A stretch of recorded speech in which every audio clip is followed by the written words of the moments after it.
Масса мен салмақ бірдей ұғымдар ма? Сіз қай сөзді жиі қолданасыз? Масса немесе салмақ? Біздің көбіміз бұл ұғымдарды бір нәрсе деп қабылдайды. Алайда, олар бір-бірінен өзгеше. Оны түсінудің қарапайым жолы бар. Масса объектідегі зат мөлшерінің өлшемі. Келесідей екі жағдайды қарастырайық. Бірінші жағдайда объект жер бетінде, екінші жағдайда дәл сол объект ай бетінде орналасқан. Объект массасы әртүрлі болады ма? Жауабын білу үшін сұрақты түрлендірейік. Объектідегі зат мөлшері әртүрлі болады ма? Қалай ойлайсыз? Әрине, жоқ. Зат мөлшері мүлдем өзгермейді. Сондықтан, екі жағдайда масса өзгеріссіз қалады. Сонымен, объектінің массасы оның орналасуына тәуелді емес. Объектінің орнын ауыстырсақ, масса тұрақты болып қалады. Халықаралық бірліктер жүйесінде масса бірлігі килограмм. Объектінің массасы туралы білетін келесі тұжырымдамамыз, ол дененің инерттілігінің өлшемі болып келеді. Масса артқан сайын инерттілік арта түседі. Инерция объектінің қозғалыс күйінің өзгеруіне қарсылығы. Егер объектіге сырттан әрекет болмаса, ол өзінің тыныштық күйін сақтайды. Біз масса не екені туралы ойымызды нақтыладық. Енді объектінің салмағы дегенді қалай түсінеміз? Салмақ объектінің гравитациялық тартылысының өлшемі. Ауырлық күшіне тәуелді объект тіректі басатын күш болып табылады. Массасы М объектінің салмағы жердің гравитациялық тартылысы күштірек болғандықтан, айға қарағанда жерде көбірек болады. Салмақты анықтайтын формула қандай болатынын талдайық. Ньютонның екінші қозғалыс заңына сәйкес объектіге әрекет ететін күш оның массасы мен үдеудің көбейтіндісіне тең. F тең ma. Мұндағы F күш, ағылшын тілінен force сөзінің аудармасы. M масса, mass сөзінің аудармасы. A үдеу, ағылшын тілінің acceleration сөзінің аудармасы. Сонымен, біздің үдеу жай үдеу емес, гравитация әсерінен болатын үдеу болғандықтан, формуламыз F тең mg түріне келеді. Айтып кеткендей, ауырлық күшіне тәуелді объект тіректі басатын күш болып табылатындықтан, біздің салмағымыздың формуласы P тең mg. Мұндағы P салмақ, ағылшын тілінің ponderosity сөзінің аудармасы.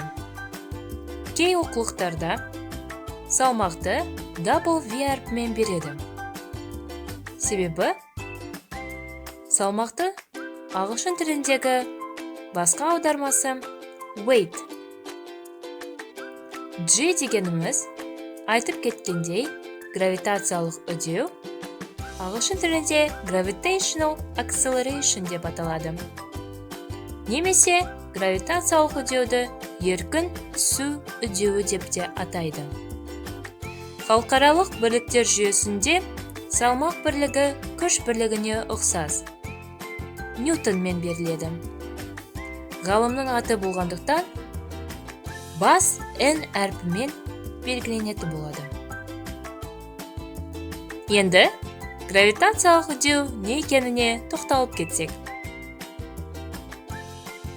Әртүрлі планеталардағы адамның массасы бірдей болып қалады, бірақ ауырлық күшіне байланысты салмақ өзгереді.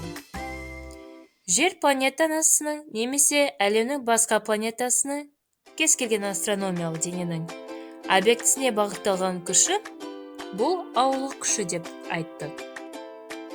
Назар аударатын болсақ, бізде берілген Меркурий,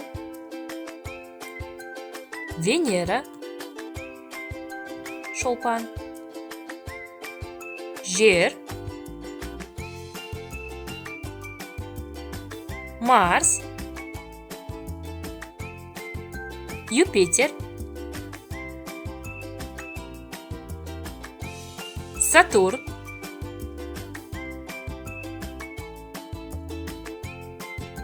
Уран, Нептун және Ай секілді аспан денелері. Байқап отырсақ, бұл аспан денелерінің гравитациялық үдеулері әртүрлі болып келеді. Үдеу жылдамдық артуының шамасы болғандықтан,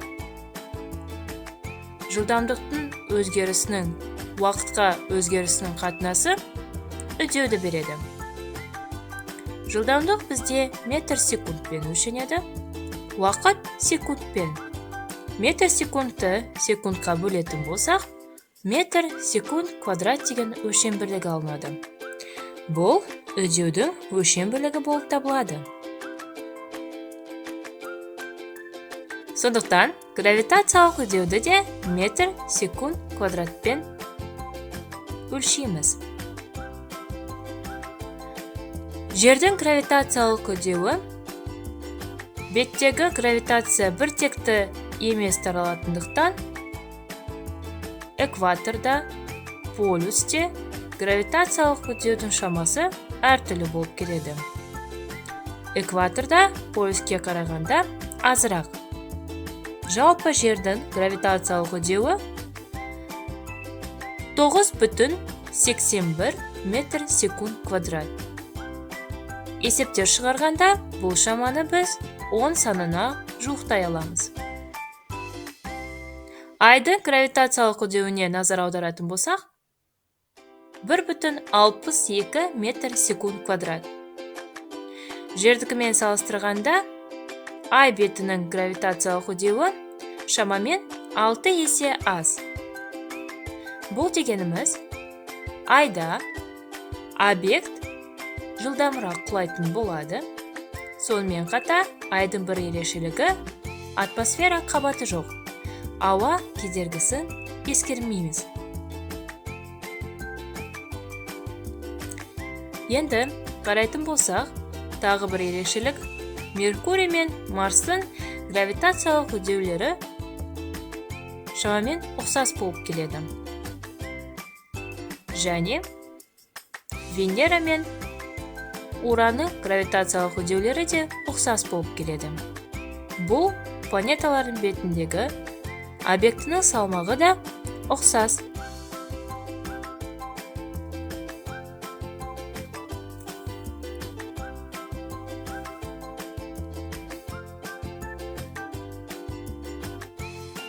Сонымен, қорытындылайтын болсақ, салмақтың формуласынан байқағандай, P тең mg формуласы бізде салмақ массаға пропорционал болып келеді екен. Масса бізде әрдайым тұрақты, салмақ әрдайым тұрақты бола алмайды, себебі ол гравитациялық күшке тәуелді. Масса мен салмақты салыстыратын болсақ, масса бізде скаляр шама, салмақ бізде векторлық шама. Векторлық шама дегеніміз бағыты бар шамаларды айтамыз. Екінші, масса бізде нөлге тең болмайды. Ал салмақ әсер ететін гравитацияға байланысты нөлге тең бола алады.